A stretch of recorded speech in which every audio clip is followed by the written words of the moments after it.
Hello good morning, कैसे हैं आप सभी। मैं श्रेया राज और एक बार फिर स्वागत है आपका आपके अपने यूट्यूब चैनल आपके अपने परिवार एकेडमी उत्थान में। तो आज मैं आपके लिए फिर से क्विज़ 2 पार्ट 2 लाई हूँ, क्योंकि कल मैं क्विज़ पार्ट 1 लाई थी और उसमें मैंने 20 इंपॉर्टेंट क्वेश्चन कराए। और जब उस क्वेश्चन का मैंने डिटेल किया, जैसे कि यहाँ पर अगर एक क्वेश्चन लिखा है तो मैं उसे डिटेल करके 2 से 3 बताई, तो इस तरह से टोटल 35 to 40 क्वेश्चन हो गए। और ये वैसे क्वेश्चन है जो आपके एग्जाम में पूछे जाते हैं। हर एग्जाम में, चाहे आप कोई भी एग्जाम उठाकर देख लीजिए, तो उसमें ये क्वेश्चन पूछे जाते हैं। तो अगर आप भी किसी कंपटीशन एग्जाम की तैयारी कर रहे हैं तो हर रोज शाम 4 बजे ये लाइव क्विज मैंने शुरू किया है। इसमें आपको लाइव जुड़ना है, आपको आंसर देना, एकदम फन, बहुत ही फन के साथ पढ़ाई करनी है। क्योंकि अगर आप किसी भी चीज़ के लिए बहुत ज़्यादा सीरियस लेंगे तो वो चीज़ें होना मुश्किल है, क्योंकि आपके माइंड पर एक प्रेशर रहेगा और प्रेशर के साथ कोई भी चीज़ नहीं करनी चाहिए। तो आपको एकदम फन के साथ पढ़ना है, इसका आंसर देना। और मैंने कहा था कि कमेंट में आप ज़रूर बताएं कि आपने 20 में कितने क्वेश्चन सही किए हैं। आज आपने अगर 10 किए तो कल 15 भी होंगे, परसों 20 भी होंगे। तो इस तरह से मैं पहले इजी लाऊंगी, इजी टू मॉडरेट करूंगी, फिर मॉडरेट टू एडवांस करूंगी। आपके हर एक क्वेश्चन क्लियर कर दूंगी। अगर आपको क्वेश्चन आता होगा तो उसका रिवीजन हो जाएगा, और अगर नहीं आता होगा तो आप कुछ नया सीख के जाएंगे। तो मैंने ये पहल आप लोगों के लिए शुरू की, तो आप लोगों से गुजारिश है, विनती है, निवेदन है कि आप इसे अधिक से अधिक शेयर करें, अधिक से अधिक बच्चों को इनका लाभ मिले। और अगर आप चैनल पर नए हैं, आपने अभी तक मेरे चैनल को सब्सक्राइब नहीं किया तो सब्सक्राइब जरूर कर दीजिएगा, वीडियो को अंत तक देखिएगा। और अगर आपको अच्छा लगेगा तो आप लाइक भी ज़रूर कीजिएगा, क्योंकि लाइक और सब्सक्राइब ये एक टीचर के लिए उसका कॉन्फिडेंस होता है। अगर आप लाइक करते हैं, सब्सक्राइब करते हैं तो हमें बहुत अच्छा लगता है कि बच्चे हमें पसंद कर रहे हैं, हम और इम्प्रूवमेंट करें खुद में, उनके लिए और कंटेंट लाएं। तो इसीलिए मैं आपसे कहूँगी कि आप अगर नए हैं तो सब्सक्राइब कर दीजिएगा, और हर रोज़ शाम 4 बजे क्विज़ के लिए जुड़ना नहीं भूलिएगा। ये मैं आपको बता देती हूँ, ये मैं यहाँ लिख भी देती हूँ कि शाम 4 बजे 4 PM पे लाइव होता है पर डे। मैं यहाँ लिख देती हूँ ताकि आपको पता चल जाए। पर डे ये डेली लिख देती हूँ, डेली में ज़्यादा समझ आएगा आप लोगों को। तो जितने अधिक से अधिक बच्चे आप जोड़ सकें, क्योंकि आपके लिए बहुत फ़ायदेमंद होगा। और ये पहल अगर सक्सेसफुल होगी तो मैं आपके लिए फिर कुछ ना कुछ लाऊंगी, आपके लिए सेट लेके आऊँगी।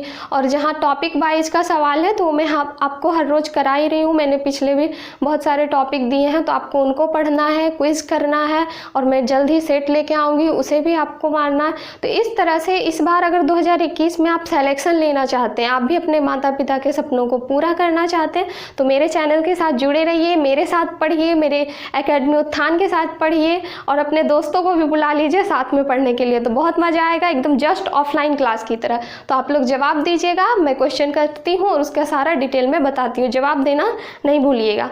तो चलिए स्टार्ट करती हूँ। तो पहला क्वेश्चन है कि बांग्लादेश किस राज्य से सर्वाधिक सीमा बनाता है। बांग्लादेश जो हमारे देश से ही सटा हुआ एक कंट्री है, वो किस राज्य से, हमारे देश के किस राज्य से सर्वाधिक सीमा बनाता है। तो फटाफट आंसर दीजिएगा इसका। तो ये सीमा बनाता है पश्चिम बंगाल से, पश्चिम बंगाल से ये सीमा बनाता है, पश्चिम बंगाल से सीमा। अब देखिए बांग्लादेश की क्या कहानी है। जब 16 सितंबर 1971 को बांग्लादेश भारत से अलग हुआ, आप जानते हैं कि बांग्लादेश भारत का एक पार्ट था, जो कि 16 सितंबर 1971 को वहाँ के जो उस समय के प्रधानमंत्री थे शेख मुजीबुर रहमान, ये अभी जो प्रधानमंत्री हैं शेख हसीना, उनके फादर, तो उन्होंने आवामी लीग पार्टी, उनकी पार्टी के नाम है, तो उन्होंने कहा कि हमें अलग राष्ट्र की, अलग देश की ज़रूरत है। तो बांग्लादेश को भारत से ही अलग कर दिया गया, और वो एक मुस्लिम बहुल कंट्री था। तो जब अलग हुआ तो चूंकि ये पश्चिम बंगाल के पास ही था पहले बांग्लादेश, वहाँ से अलग हुआ, तो इसीलिए सर्वाधिक सीमा पश्चिम बंगाल के साथ ही बांग्लादेश बनाता है। और जब बांग्लादेश अलग हुआ भारत से तो लगभग 1 करोड़ लोग, बांग्लादेश में रहने वाले लगभग 1 करोड़ लोग भारत में शरणार्थी के रूप में आए। ये भी ध्यान रखिएगा आप लोग, 1 करोड़ लोग शरणार्थी के रूप में आए, क्योंकि भारत को तो आप जानते हैं यहाँ प्रेम बहुत ज़्यादा है, यहाँ बहुत ज़्यादा लोग आपस में एकता के साथ रहते हैं, अन्य को भी शरण देते हैं,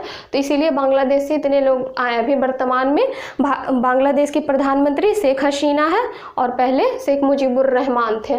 तो इस तरह से हो गया ये क्वेश्चन। पश्चिम बंगाल इसका राइट आंसर है। अब है संप्रीति युद्ध अभ्यास किन दो देशों के बीच है? युद्ध अभ्यास जो होते हैं, एक दूसरे देश के बीच युद्ध अभ्यास किए जाते हैं ताकि कोई कंट्री अगर हम पे आक्रमण करे तो हम पहले से ही रेडी रहें, अभ्यास करके रहें। जैसे कि आप लोग रिवीजन करते हैं और पहले से प्रैक्टिस करते हैं, वही चीज़ हो गया ये युद्ध अभ्यास।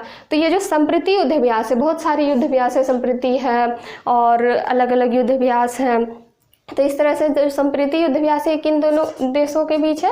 ये बांग्लादेश और भारत के बीच है। संप्रीति युद्ध अभ्यास बांग्लादेश और भारत के बीच है। जैसे नेपाल और भारत के बीच सूर्य किरण है, नेपाल और भारत के बीच सूर्य किरण युद्ध अभ्यास है, सूर्य किरण युद्ध अभ्यास। तो ये भी आपको ध्यान में रखना। तो इस तरह से एक एक करके मैं हर रोज़ जो लाऊंगी उसमें सारे बता दूंगी। करीब 10 से 15 युद्ध अभ्यास है जो अन्य देशों के बीच होता है, जैसे भारत पाकिस्तान के, भारत अमेरिका के बीच, भारत श्रीलंका के बीच। तो इस तरह संप्रीति युद्ध अभ्यास जो है वो भारत और बांग्लादेश के बीच की जाती है। उसके बाद है ताशकंद समझौता। ताशकंद एक समझौता था, ये कब हुआ, किसके बीच हुआ, कहाँ हुआ, ये क्वेश्चन आते हैं एग्जाम में, तो आज आपको ये से पढ़ना है। तो ताशकंद समझौता कब हुआ था? ताशकंद समझौता 10 जनवरी 1966 यानी 10 जनवरी 1966 को उज्बेकिस्तान की राजधानी ताशकंद में हुआ था। उज्बेकिस्तान की राजधानी ताशकंद में हुआ था। लाल बहादुर शास्त्री के टाइम, लाल बहादुर शास्त्री के समय हुआ था। उस समय लाल बहादुर शास्त्री प्रधानमंत्री के पद पर थे। और जब भारत और पाकिस्तान के बीच 1965 में युद्ध हुआ, तब इसी युद्ध के सिलसिले में समझौता करने के लिए पाकिस्तान के बीच ये ताशकंद समझौता किया गया, उज्बेकिस्तान की राजधानी ताशकंद में। और इसी समझौता के बाद ही लाल बहादुर शास्त्री का निधन ये ताशकंद में ही हो गया था। एक दिन बाद, जस्ट इसके एक दिन बाद हुआ था। अब विश्व का, अगर ये सब भी क्वेश्चन आएंगे, मैं आपको डिटेल इसलिए बता रही हूँ कि ये सब भी क्वेश्चन अगर आएंगे तो आपको ज़रूर डील करना है, क्योंकि हमारे माइंड में कुछ चीज़ें ऐसी होती है जो सुनने के बाद याद रह जाती है। आपको ये डायरेक्ट तौर पे नहीं याद रहेगा, लेकिन जब आप ऑप्शन देखेंगे तो आपको याद आ जाएगा और आप सही टिक करेंगे। तो इसीलिए मैं बताते जा रही हूँ साथ में। अब विश्व का सबसे बड़ा लैंड लॉक कंट्री कौन है? ये क्वेश्चन तो 1000 बार पूछ चुका है। तो विश्व का सबसे बड़ा लैंड लॉक कंट्री कजाकिस्तान है। कजाकिस्तान को विश्व का सबसे बड़ा लैंड लॉक कंट्री माना जाता है। उसके बाद येलो केक किसे कहते हैं? आंसर दीजिएगा आप लोग भी। येलो केक किस धातु को कहते हैं? तो इसका आंसर है यूरेनियम। यूरेनियम इसका राइट आंसर है। जैसे कि कॉपर सल्फेट को CuSO4, कॉपर सल्फेट को नीला थोथा कहते हैं, नीला थोथा, नीला थोथा कहते हैं। इस बार भी CHSL का जो 2021 में एग्ज़ाम हो रहा था, तो अभी तो पोस्टपोन्ड हो गया है, लेकिन जब 2-4 दिन एग्ज़ाम हुए तो उसमें भी ये क्वेश्चन आया था कि नीला थोथा किसे कहते हैं? तो ये CuSO4 कॉपर सल्फेट को नीला थोथा कहते हैं। अब स्टैच्यू ऑफ यूनिटी, आपने स्टैच्यू ऑफ यूनिटी के बारे में पढ़ा होगा, सुना होगा, और इससे डायरेक्ट तौर पे आजकल के हर एग्जाम में क्वेश्चन आते हैं। तो इसके लिए मैं डिटेल्स इसे बता देती हूँ। Statue of unity Sardar Vallabh भाई पटेल की प्रतिमा है, सरदार वल्लभ भाई पटेल की प्रतिमा है। और ये जो है इसकी ऊंचाई 182 मीटर है। इसकी ऊंचाई 182 मीटर है। ये गुजरात में स्थित है। गुजरात का एक स्थान है केवड़िया, गुजरात का एक स्थान केवड़िया है, वहीं पे स्थित है। और इसे राम सुतार, इसके जो वास्तुकार थे ये राम सुतार थे, राम सुतार ने ही इनका वास्तुकरण किया। और उसके बाद एक क्वेश्चन इसमें और पूछा जाता है कि ये किस नदी के बांध पर बनाया गया था? ये नर्मदा नदी पे बांध है, उसी पे बनाया गया है ये सरदार सरोवर बांध। नर्मदा नदी पर जो सरदार सरोवर बांध है उसी पर ये स्टैच्यू ऑफ यूनिटी बनाया गया। तो यदि क्वेश्चन आ जाए कि स्टैच्यू ऑफ यूनिटी किसकी प्रतिमा है? सरदार वल्लभ भाई पटेल की। इसकी ऊंचाई कितनी? 182 मीटर। ये कहाँ है? गुजरात के केवड़िया में। और ये इनकी वास्तुकार कौन है? राम सुतार। और ये किस नदी पर है? नर्मदा नदी पर। किस बांध पर है? सरदार सरोवर बांध पर। तो एक क्वेश्चन से देखिए कितने 6-7 क्वेश्चन मैंने बता दिए। अब किस अनुच्छेद में हिंदी संघ की राजभाषा है? हिंदी संघ की राजभाषा है, इसका वर्णन किस अनुच्छेद में किया गया? तो इसका वर्णन अनुच्छेद 343, अनुच्छेद 343 में वर्णित किया गया है कि हिंदी संघ की राजभाषा है। उसके बाद अब आंसर देखते हैं। ये दोनों दोनों क्वेश्चन देखिए बहुत कंफ्यूज वाला भी क्वेश्चन है और एग्जाम में पूछे जाते हैं। 49 डिग्री रेखा किन दो देशों के मध्य है? 49 डिग्री रेखा किन दो देशों के मध्य स्थित है? तो ये अमेरिका और कनाडा के बीच स्थित है। अमेरिका और कनाडा के बीच स्थित है ये 49 डिग्री रेखा। इन दोनों में कंफ्यूज नहीं होना है। 38 डिग्री रेखा जो है ये उत्तरी कोरिया और दक्षिणी कोरिया, उत्तरी कोरिया, नॉर्थ कोरिया और दक्षिणी कोरिया, इन्हीं दोनों देशों के बीच है ये 38 डिग्री रेखा। तो ये दोनों क्वेश्चन आपको एकदम ध्यान से रखना है, ध्यान में रखना है। अब है विक्रम साराभाई अंतरिक्ष केंद्र कहाँ स्थित है? विक्रम साराभाई जो अंतरिक्ष विज्ञान के जनक थे, अंतरिक्ष विज्ञान के ये जनक रह चुके हैं विक्रम साराभाई, मैं लिख देती हूँ। और ये कहाँ स्थित है विक्रम साराभाई अंतरिक्ष केंद्र? तो ये तिरुवनंतपुरम, तिरुवनंतपुरम, केरल की राजधानी जो तिरुवनंतपुरम है वहीं पे ये स्थित है। तो अगर क्वेश्चन आ जाए कि विक्रम साराभाई अंतरिक्ष केंद्र कहाँ है, तो केरल के तिरुवनंतपुरम में है। अब रूर क्षेत्र, ये क्वेश्चन एक पूछा जाता है कि रूर क्षेत्र क्या है, कहाँ है भारत में इसका? आप लोग ये जानते होंगे कि भारत का जो शोक कहा जाता है वो दामोदर नदी को कहा जाता है। जैसे बिहार का शोक कोसी नदी को कहा जाता है, उसी तरह भारत का जो शोक है वो दामोदर नदी को कहा जाता है। अब ये क्वेश्चन ना दे के आपसे उलट देगा, जैसे कि भारत का रूर क्या है, भारत का रूर क्षेत्र क्या है, रूर कौन है? तो वो ही दामोदर नदी। तो रूर का मतलब ही होता है काला क्षेत्र, रूर का मतलब होता है काला क्षेत्र। और ऐसे ये जो रूर प्रदेश है, रूर क्षेत्र जो है ये जर्मनी में स्थित है, जर्मनी में स्थित है। जर्मनी की जो राइन नदी है, जर्मनी की राइन नदी, इसे ही रूर क्षेत्र कहते हैं। और अगर भारत का रूर क्षेत्र के बारे में पूछा जाए तो इसे दामोदर नदी को ही कहते हैं। तो अगर क्वेश्चन आ जाए शोक ना पूछ के रूर क्षेत्र पूछ दे तो आप एकदम दामोदर नदी मारिए, 100% राइट। उसके बाद पहली किसान रेल चलाई गई, क्योंकि अभी हाल ही में किसान रेल चलाई होगी, तो आप लोग इसका आंसर दीजिए कि कब चलाई गई है। तो मैं बताती हूँ, पहली किसान रेल 7 अगस्त 2020, 7 अगस्त 2020 को चलाई गई थी। कहाँ से कहाँ तक चलाई गई थी ये क्वेश्चन में पूछता है। तो ये देवबाली से दानापुर, देवबाली से दानापुर यानी कि महाराष्ट्र से बिहार के बीच चलाई गई, महाराष्ट्र से बिहार के बीच चलाई गई। तो अगर क्वेश्चन आ गया कि पहली किसान रेल कब चलाई गई, तो 7 अगस्त 2020 को किस प्रधानमंत्री के टाइम चलाई गई? तो नरेंद्र मोदी के टाइम। ये कहाँ से कहाँ तक चलाई गई? तो देवबाली से दानापुर। और अगर देवबाली से दानापुर ऑप्शन नहीं रहे, महाराष्ट्र से बिहार रहे, तो आपको महाराष्ट्र से बिहार लगाना है। अब है 12,000 हॉर्स पावर का इंजन भारत में कहाँ तैयार हुआ? 12,000 हॉर्स पावर का इंजन कहाँ तैयार हुआ? तो ये भारत के मधेपुरा, भारत के मधेपुरा यानी बिहार में, मधेपुरा बिहार का एक हिस्सा है।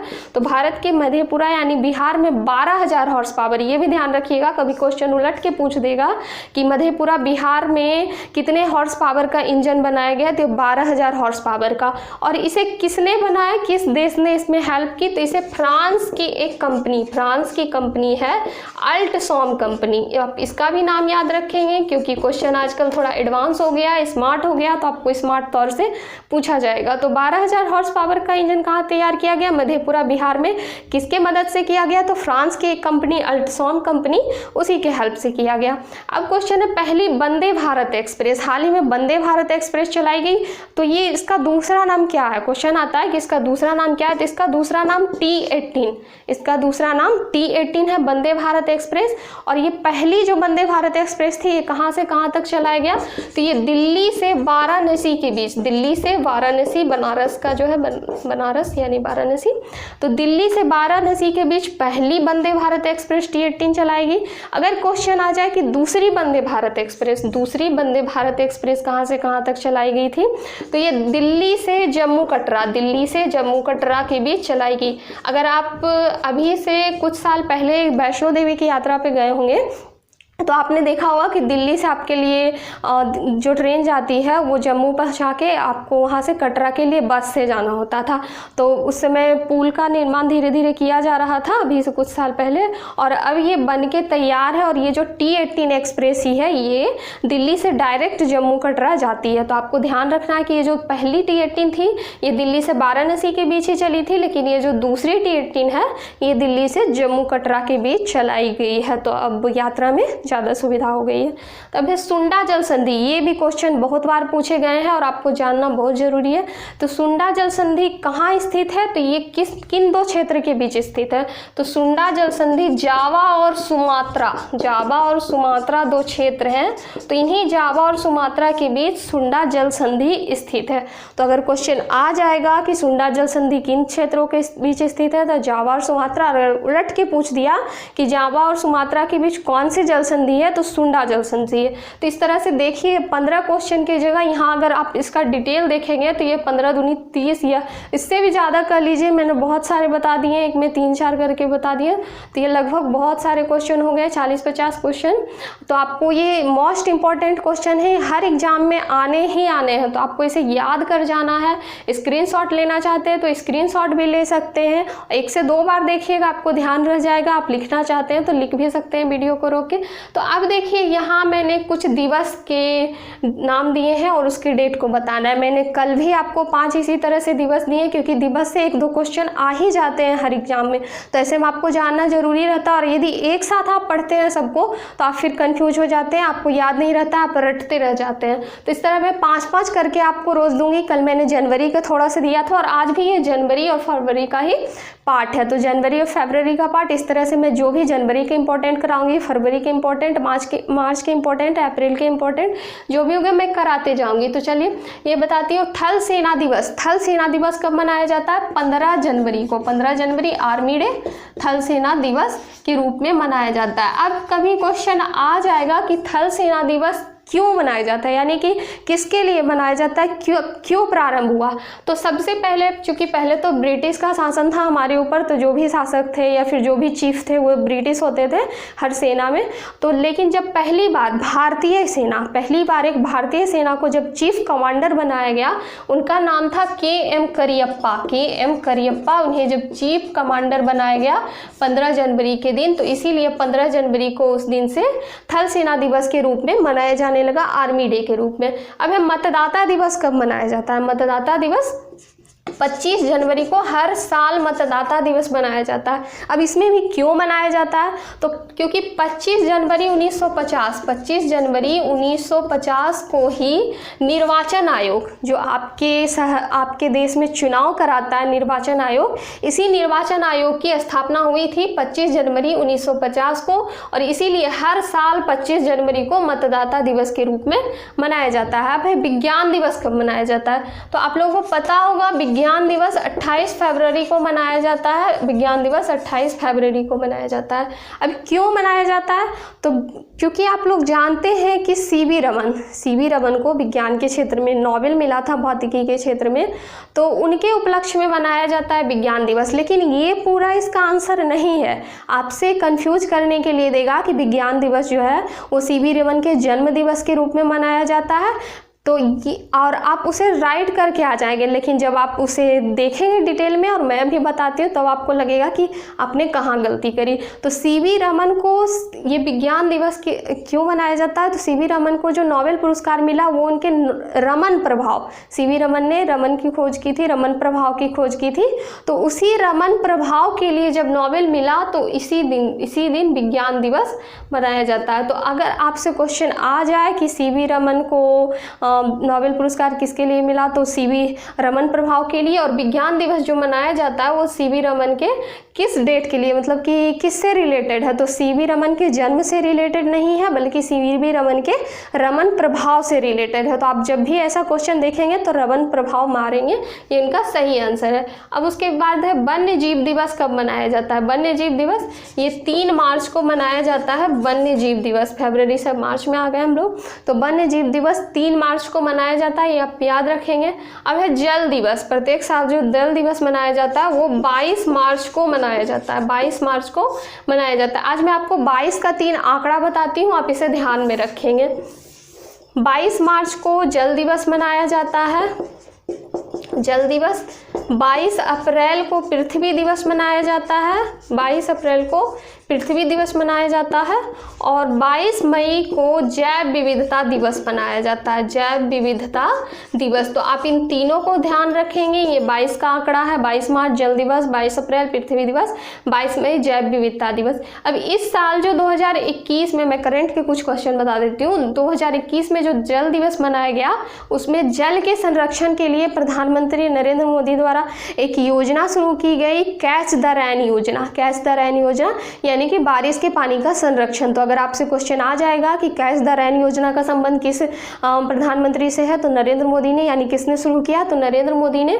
और ये किस दिन शुरू किया गया, तो ये 22 मार्च को शुरू किया गया, जल दिवस के दिन 2021 को। और उसके बाद एक योजना भारत सरकार की एक योजना हर घर जल हर घर जो योजना है, ये कब तक इसका लक्ष्य रखा गया है, यानी कि हर घर को जल मिले, इसका लक्ष्य कब तक रखा गया है, तो ये 2022 तक इसका लक्ष्य रखा गया कि हर घर जल मिलना चाहिए, हर घर तक जल पहुंचे। तो इस तरह से देखिए मैंने ये 3 का आंकड़ा, 22 का आंकड़ा भी बता दिया और इससे निकल के आ गए 10-15 क्वेश्चन।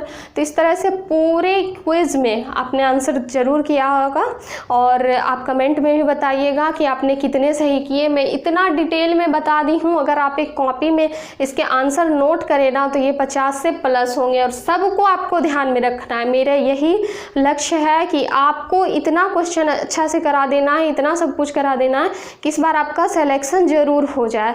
तो मैं यही चाहती हूँ कि आप अच्छे से पढ़ें, मन लगा के पढ़ें, सिलेक्शन लें। मेरी पिछली जो वीडियो है उससे भी आप पढ़ाई करें, क्योंकि मैं आपको वही देती हूँ जो आपके एग्जाम के लिए इम्पॉर्टेंट होता है। तो अगर आप चैनल पे नए हैं तो चैनल को सब्सक्राइब कर दीजिएगा, बेल आइकन को प्रेस कर दीजिएगा और हर रोज़ क्विज में ज़रूर भाग लीजिएगा। और ऑफलाइन कमेंट करके, यानी कि जब ये वीडियो ख़त्म होगा तो कमेंट करके आप लोग कमेंट करके बताइए। कमेंट नहीं करते हैं आप लोग कि हाँ ये क्लास कैसा लगा, क्या इसे कंटिन्यू रखना चाहिए और आपने कितने क्वेश्चन सही किए हैं, आप ज़रूर बताइएगा इस चीज़ को। ऐसा बताने से मेरा कॉन्फिडेंस बढ़ेगा, मैं आपके लिए और भी चीज़ें लाऊंगी। तो चलिए तब तक के लिए घर पे रहिएगा, सुरक्षित रहिएगा, अपना और अपने परिवार का ख्याल रखिएगा। जय हिंद।